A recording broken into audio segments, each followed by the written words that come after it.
Ratko Mladić, kriminali dënuar me vendim të formës së prerë për krimi lufte dhe ish komandanti i ushtrisë së Republikës Srpska, ka vdekur në moshën 85 vjeçare në burgun e Hagës.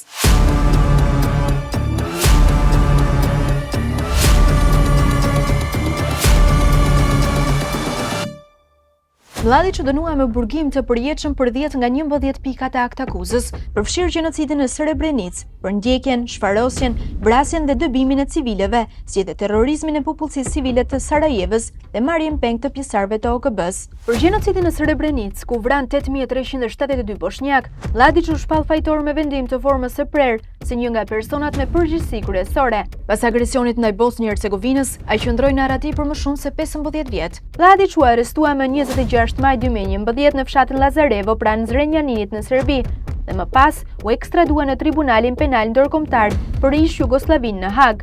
Në vitin 2017 ai u dënua në shkallë të parë me burgim të përjetshëm, ndërsa vendimi ula në fuqi në vitin 2021. Gjatë javëve të fundit, familja e tij me mbështetjen e autoriteteve të Serbisë dhe të etnitetit të Republika Srpska kishin kërkuar transferimin e tij nga Haga në Beograd, në mënyrë që t'i kalonte atje ditët e fundit. Megjithatë, gjykata e Hagës nuk e miratoi kërkesën as këtë herë dhe as gjatë përpjekjeve të mëparshme.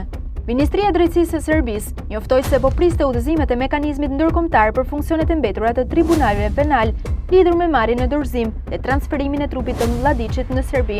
Ai qëndroi pas hekurave deri në fund të jetës duke vuajtur dënimin për krimet më të rënda të luftës të kryera gjatë agresionit ndaj Bosnjë-Hercegovinës.